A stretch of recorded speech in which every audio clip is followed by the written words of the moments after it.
সকাল সুপ্রিয় দর্শক, আপনাদের সবাইকে অনেক অনেক শুভেচ্ছা জানিয়ে আমন্ত্রণ জানাচ্ছি ডিপিআরসি এর সৌজন্যে স্বাস্থ্য বিষয়ক আয়োজন ফার্স্ট এইড অনুষ্ঠানের সঞ্চালনায় আমি ডাক্তার ফাতিহা শাফি আছি আপনাদের সাথে, থাকছি অনুষ্ঠানের পুরোটা সময় জুড়ে।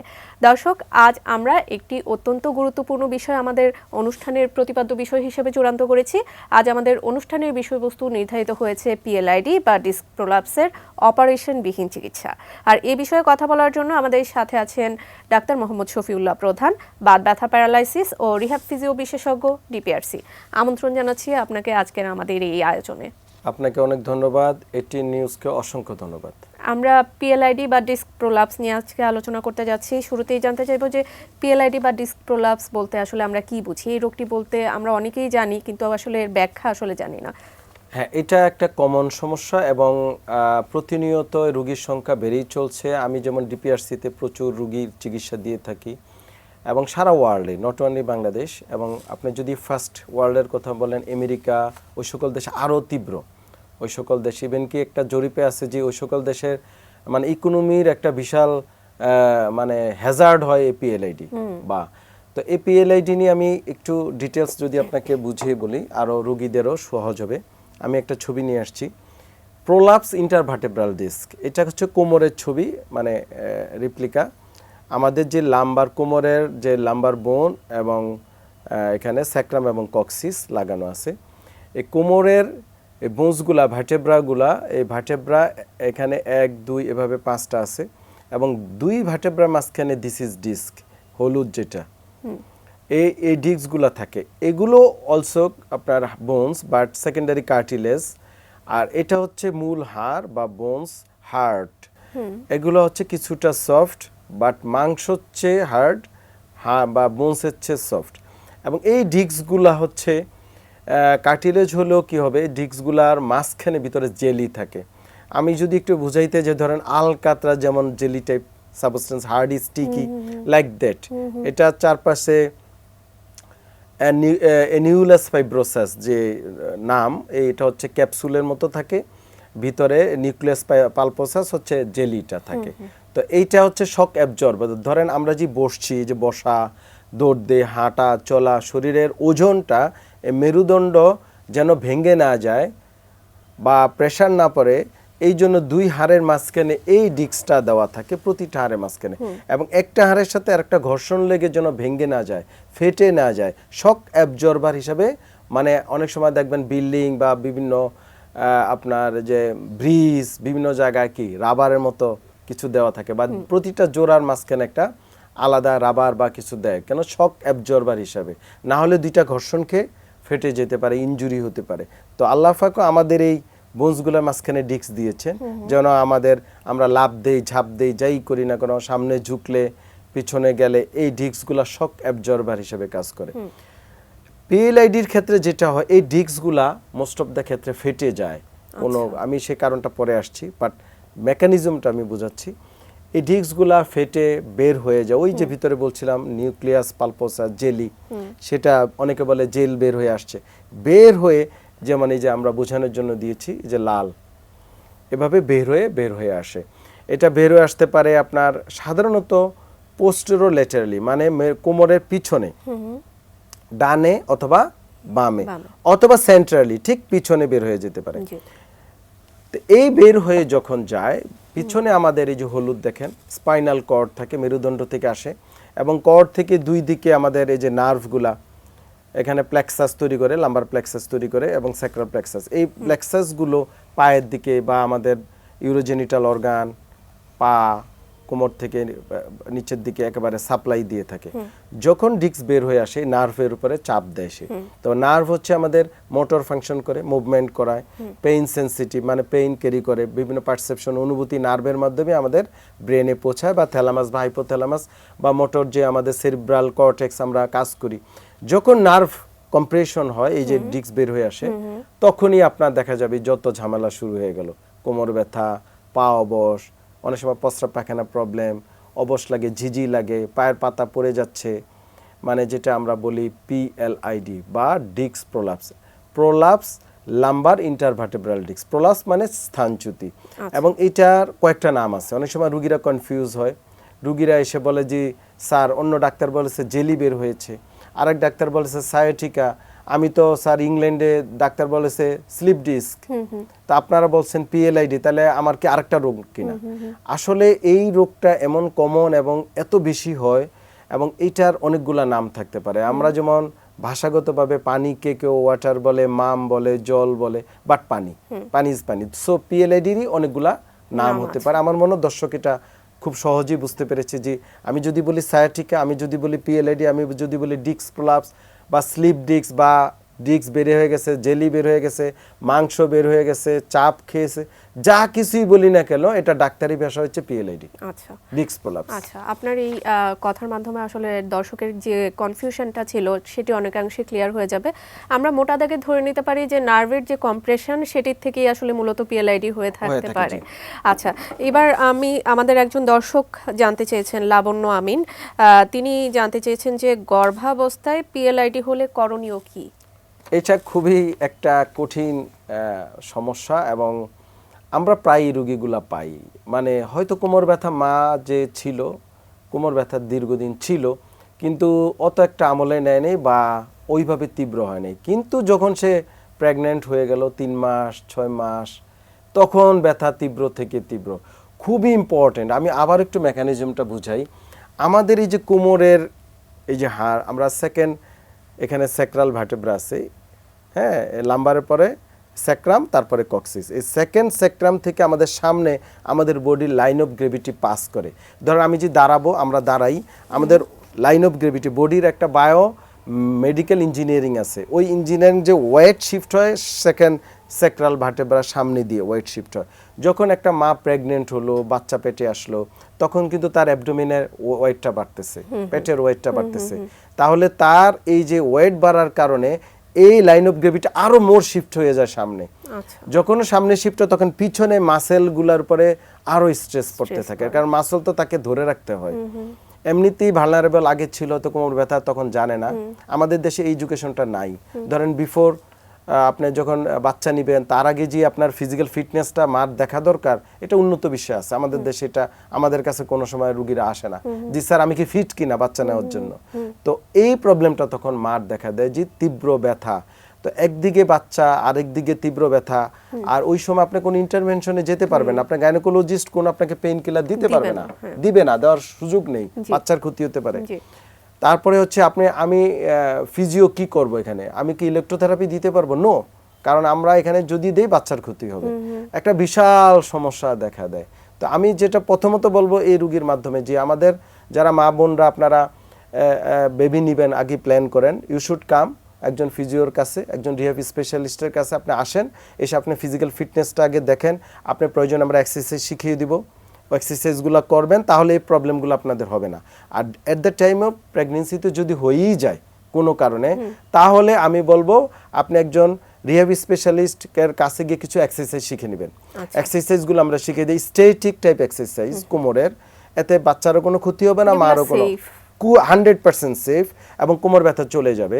যেমন হাঁটুর নিচে একটা টাওয়াল পেঁচিয়ে হাঁটু দিয়ে চাপ দেওয়া, শুয়ে শুয়ে পা উঠানো নামা, চিত হয়ে শুয়ে পা উঠানো নামানো, তারপর পায়ের পাতার বিভিন্ন ব্যায়াম করা, ব্রিজিং মানে হাঁটু ভাঁজ করে কোমর উঠানো নামানো, এই যে কিছু আপনার স্ট্যাটিক টাইপের এক্সারসাইজ আছে এবং কিছুটা মোবিলাইজিং টাইপের এক্সারসাইজ যেগুলো এই কোমর ব্যথা প্রেগনেন্সিতে অনেকাংশে কমে যায়।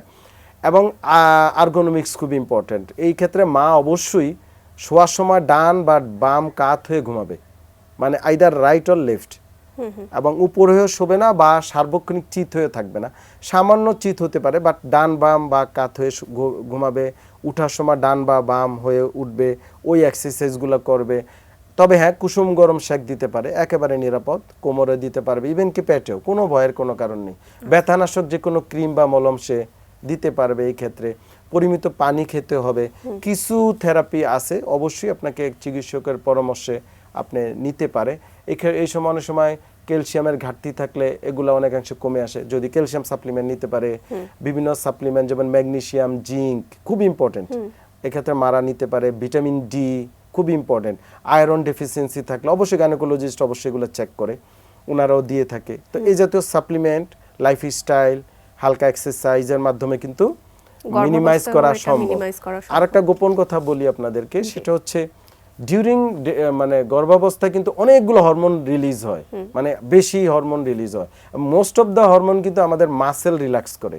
আচ্ছা, মাসেলের পরে যে টোন থাকে, মানে মাসেল টাইট হওয়া এবং রিল্যাক্স করে মাকে, রিল্যাক্স মানসিকভাবে শারীরিকভাবে রিল্যাক্স হয়। অনেকাংশে মা কিন্তু কোমর ব্যথা থাকলে কমে যায়, বাট যদি হয়ে যায় কোনো কারণে, হয়তো এই যে শীত আসতেছে টান লাগতে পারে, তখন আমি বলবো গরম সেক দিতে পারে, পানিটা বেশি করে খাবে, দু একটা vitamin B1 B6 B12 supplement একেবারে নিরাপদ, বাচ্চার জন্য কোনো সমস্যা নেই, বা ডাক্তার বা গাইনোকোলজিস্টের পরামর্শে কিছু যেগুলো সাপ্লিমেন্ট সেফ ড্রাগ সেগুলো আসলে সে নিতে পারে। গাইনোকোলজিস্ট বা আপনাদের শরণাপন্ন হয়ে আসলে মারা এই প্রবলেমগুলো সর্ট আউট করতে পারে। আমরা এই বিষয়গুলো নিয়ে আরো আলোচনা করতে যাচ্ছি। আমাদের একটি বিজ্ঞাপন বিরতির সময় হয়ে গেছে, আমরা ফিরে আসছি তারপর।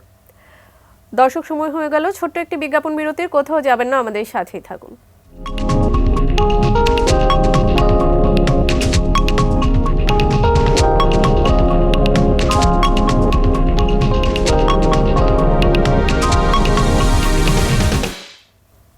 বিজ্ঞাপন বিরতির পর আবার আমন্ত্রণ ফার্স্ট এইডে।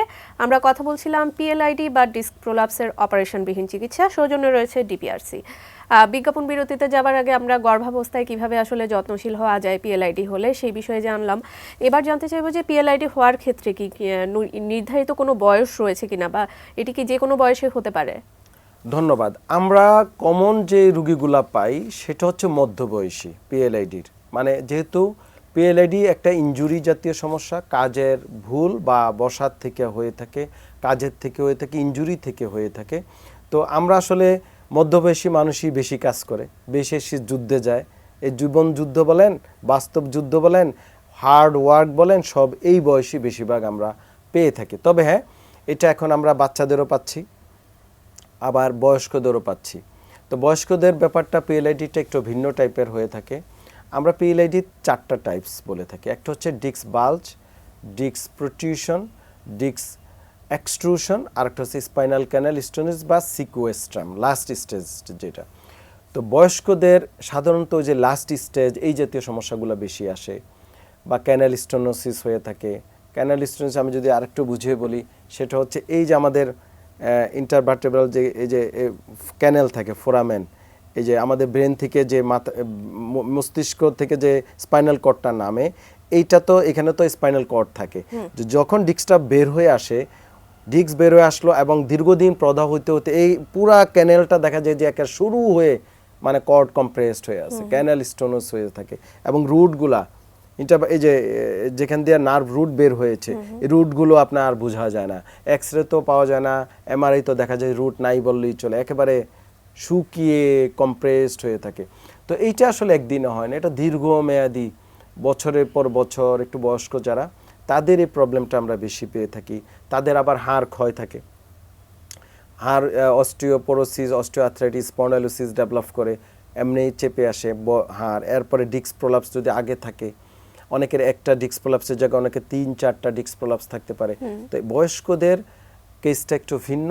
আর ইয়াং যারা হয়, মোস্ট অফ দ্য, ধরেন আমি যদি এইজ বলি 20 to 45, এই এইজের মধ্যে আমরা প্রোটিউডেড ডিস্ক, মানে প্রোটিউডেড যে ডিস্ক বাল্জ এবং প্রোটিউশন, এই দুইটা টাইপস বেশি পেয়ে থাকি।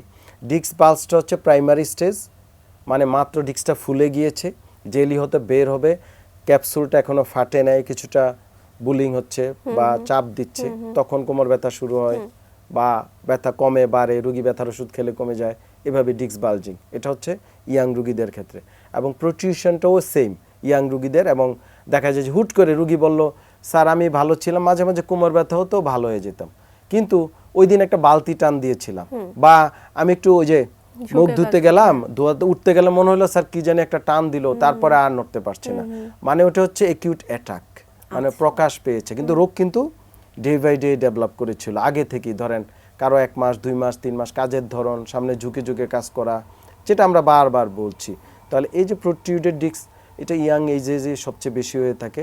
আর এক্সট্রুডেড ডিস্কটা, এইটাও ইয়াং এজ বা যে কোনো এজে হতে পারে। তো কিন্তু এক্সট্রুডেড ডিস্কটা খুবই মারাত্মক, এবং সেক্ষেত্রে ধরেন আপনার 5% রুগী অনেক সময় পায়ের পাতা প্যারালাইসিস হয়ে যায়, ফুট ড্রপ হয়ে যায়, আমরা তখন বলি আপনাকে আগে সার্জারি করতে হবে, দেন রিহ্যাব করতে হবে। আচ্ছা। কিন্তু মোস্ট অফ দ্য কেস আপনার যে ডিস্ক বালজিং, ডিস্ক প্রোট্রুশন বা দীর্ঘদিন ক্যানাল স্টোনোজ বা সিকুয়েস্ট্রাম যেগুলো আছে বয়স্ক মানুষদের, তাদের ক্ষেত্রে কিন্তু আপনাকে অপারেশন ভি 90-90% রোগী চিকিৎসা সুস্থ থাকা সম্ভব। আচ্ছা, এবার জানতে চাইবো যে আসলে রোগীরা আসলে কখন আপনাদের শরণাপন্ন হবে, বা এই পিএলআইডি বা ডিস্ক প্রোলাপসের লক্ষণ বা উপসর্গগুলো কি কি? অনেক সময় দেখা যায় যে হঠাৎ করে ব্যথা হলো, তারা হয়তো মাসল রিল্যাক্সিং কিছু খেলো বা ডাইক্লোফেনাক জেল ইউজ করলো, হয়তো সেরে গেল ব্যথাটা, পরবর্তীতে ব্যথার আবার সঞ্চার হলো। ঠিক কখন আপনাদের শরণাপন্ন হওয়া উচিত? আপনাকে ধন্যবাদ। যদি কারো কোমর ব্যথা বারবার হয়, ধরেন একদিন হলো আপনি বললেন ওষুধ খেলো চলে গেল, আবার হচ্ছে, যদি এটা অ্যাটাক 3-4 বার হয় তার জীবনে, তাহলে অবশ্যই আমাদের মতো বিশেষজ্ঞ চিকিৎসকের শরণাপন্ন হতে হবে। আরেকটা যদি হয় যে কোমর ব্যথা ফার্স্ট হলো, কিন্তু কোমর ব্যথা আপনি সামনে আর ঝুঁকতে পারছেন না, আপনি কাশি দিলে কোমরে লাগে, আমরা বলি ডিউরিং কফিং অ্যান্ড স্নিজিং, হাঁচি কাশি দিলে, আমি রোগীর জিজ্ঞেস করি যে আপনাকে হাঁচি কাশি দিলে কোমরে বা পায়ে টান লাগে কিনা, বলে স্যার হ্যাঁ এটা তো আমরা তো নোটিস করি নাই। যদি কারো এই জাতীয় সমস্যা, বুঝতে হবে ডিস্ক প্রলাপস হয়েছে। হাঁচি কাশি দিলে কোমর ব্যথা, টান লাগা, এটা কমন। বা একটু হাঁটার পরে সে আর হাঁটতে পারছে না, মনে হয় ক্লান্ত লাগে, পাটা টেনে ধরে, তাহলে অবশ্যই ডাক্তারের শরণাপন্ন হতে হবে, দেরি করা যাবে না। যদি পায়ের পাতা ঝিঝি লাগে, অবশ মানে পা টেনে টেনে হাঁটতে হয়, কেউ যদি শুয়ে পাটা উঠাতে গেলে উঠাতে পারছে না, স্ট্রেট লেগ রাইজিং বলি আমরা, এসএলআর টেস্ট, তাহলে অবশ্যই ডাক্তারের শরণাপন্ন হতে হবে। এগুলো কমন। এবং আপনি যেটা বলছেন পিএলআইডি বুঝবে কিভাবে, পিএলআইডি প্রাইমারিলি কোমর ব্যথা, এটা কমন। অনেক সময় রুগী আমাদের কাছে বলে আমার কোনো কোমর ব্যথা নাই, ছিল 10 বছর আগে, 5 বছর আগে, এখন সমস্যা তার কাপ মাসেল, দু পা উরুর মাসেল, এগুলা তার ভার লাগে, ঝিঝি করে, বা সে কিছুদিন হাঁটতে গেলে আর হাঁটতে পারে না, একটু দাঁড়ালে একটু আরাম হয়, আবার হাঁটতে পারে। বা রাতে যখন সে ঘুমাচ্ছে, সে ডান বাম কাত হতে পারছে না, যখনই ডান বাম কাত হয় মাসেল পুল করে। তো অনেকে বলে তুমি মনে হয় পানি কম খাও, তা থেকে হতে পারে। অনেক সময় রুগীর আত্মীয় স্বজন বলে এই ঠান্ডা লাগছে, তুমি এসি বেশি জোরে চালিয়ে রাখছো, তো এটা তো একদিন হবে না, মানে একদিন হবে, এটা তো রেগুলার হবে না। তখন কিন্তু আপনাকে অবশ্যই বুঝতে হবে যে ইউ হ্যাভ পিএলআইডি বা এই জাতীয় সায়াটিকা বা যেটি বলি না কেন, আপনাকে তখন ডাক্তারের শরণাপন্ন হতে হবে, স্পেশালিস্টের শরণাপন্ন হতে হবে। এবং এই ক্ষেত্রে আমি বলবো ভুল করা যাবে না, ওই যে আবারও ব্যথার ওষুধ খাওয়া, মাসেল রিল্যাক্সিন খেয়ে ম্যানেজ করা, বা অনেকে এখন এমন হয়ে গেছে যে থেরাপি চিকিৎসা এত জনপ্রিয়তা আসছে, গিয়ে একটা জায়গায় কতক্ষণ থেরাপি দিয়ে চলে আসছে, একটু হিট দিয়ে আসছে, বা বাসায় একটু গরম শেক দেয়, বা অনেকে দেখি বিভিন্ন অপচিকিৎসা করে বাসায় একটা মেশিন কিনে একটু দেয়, একটু আরাম পায়, বা ম্যাসাজ করে বাচ্চাদের দিয়ে বা কাজের লোক দিয়ে ম্যাসাজ করে একটু আরাম পেলো, ঠিক আছে, এটা হয়তো আপনি সাময়িক আরাম পান, but you should go to a specialist. আপনাকে একজন বাত ব্যথা বিশেষজ্ঞ বা রিহেব ফিজিও আমাদের মতো চিকিৎসককে দেখিয়ে আপনি অ্যাসেস করে নেন, কনফার্ম হয়ে নেন যে আপনার রোগটা আছে কিনা, না থাকলেও তো কোনো সমস্যা নেই। অনেক সময় প্রাইমারিলি আমরা কিছু রুগীকে অ্যাসেস করলে বুঝতে পারি না মেজর কিছু না, রুগীকে এক্সারসাইজ দিয়ে দিই, লাইফস্টাইলটা কারেকশন করে দিই, তার প্রেশারটা আমরা জেনে নিই যে সে কী করে, তখন তাকে কারেকশন করে দিই যে আপনি ওইভাবে চলবেন, এতেই ঠিক হয়ে যায়। আমাদের একজন দর্শক জানতে চেয়েছেন, শাওন রায়হান নামের, তিনি বলেছেন আমার বয়স 19 বছর, আমার ডিস্ক বের হয়ে গেছে 2 বছর ধরে, এই সমস্যা, আমি কি করতে পারি? যদি পিএলআইডি কনফার্ম হয়, ডিস্ক প্রোলাপস হয়ে থাকে পিএলআইডির, এটা চিকিৎসা কি এটা নিয়ে কনফিউজ, রোগীরা অনেক সময় বিভিন্ন দিকে ঘুরতে থাকে। প্রথমত একজন দক্ষ চিকিৎসক যারা দীর্ঘদিন ধরে, যেমন আমরা কাজ করে আসছি, পিএলআইডির রোগের ট্রিটমেন্ট দেয়, সে দেখলেই বুঝতে পারে যে আপনার এই রোগীটাকে কি করা উচিত। প্রতিটা পিএলআইডি রোগীকে আপনার রোগীর এইজ, রোগীর ওজন, উচ্চতা, রোগীর পেশা, রোগী মানে ওভারঅল আপনার সোশো ইকোনমিক্যাল স্ট্যাটাস এবং তার প্রফেশনাল স্ট্যাটাস এবং এইজ, এই সবগুলো অ্যাসেস করে আপনাকে চিকিৎসা দিতে হবে, এবং তার কি সমস্যা হচ্ছে, এবং এমআরআই মাস্ট। পিএলআইডি এমআরআই ছাড়া পিএলআইডি চিকিৎসা করাটা হচ্ছে বোকামি। কারণ আপনি যদি সার্জনের কাছেও যান, সেও একজন এমআরআই করতে বলবে সার্জন, কারণ সে অপারেশন করতে গেলে তার সার্জারি এমআরআই দেখতে হবে যে কোন লেভেলে কি হয়েছে, কতটুকু হয়েছে, তারপরে সে সার্জারি করবে। তদ্রূপ আমরা যখন উইদাউট সার্জারিতে ট্রিটমেন্ট দিই, আমাকেও কিন্তু আপনাকে এমআরআই করে আমাদের দেখতে হবে, আমরা তখন সিদ্ধান্ত নিতে পারি যে হ্যাঁ রুগীটা কিভাবে ট্রিটমেন্ট দিব। বাট যেই ডাটা আছে আমাদের রিসার্চ ওয়ার্ক, সার্জন বলেন, রিহ্যাব ফিজিও, আমরা যারা চিকিৎসক কনজারভেটিভ চিকিৎসা করি, সেটা 90-95% রুগী উইদাউট সার্জারিতে কনজারভেটিভ ট্রিটমেন্টই রোগী সুস্থ করা সম্ভব। তবে বেশিরভাগ রোগীকে এই ক্ষেত্রে কিছুদিন হসপিটালাইজড করা দরকার, মানে রেস্টের প্রয়োজন, রেস্ট এবং ডিকম্প্রেশন, বিভিন্ন থেরাপি এবং এক্সারসাইজ, এতেই রোগী সুস্থ হয়ে যায়। এবং অনেক ক্ষেত্রে রোগী হয়তো এসে গিয়েও ইমপ্রুভ করা যায়। বেশিরভাগ ক্ষেত্রেই আপনার কনজারভেটিভ চিকিৎসা এবং রেস্টের মাধ্যমে রোগী সুস্থ করা সম্ভব। তারপরে রোগীদেরকে শুধু আমরা আর্গোনমিক্স দিয়ে দিই, মানে কাজ বুঝিয়ে দিই যে আপনি এইভাবে চলবেন, এই এক্সারসাইজটা করবেন।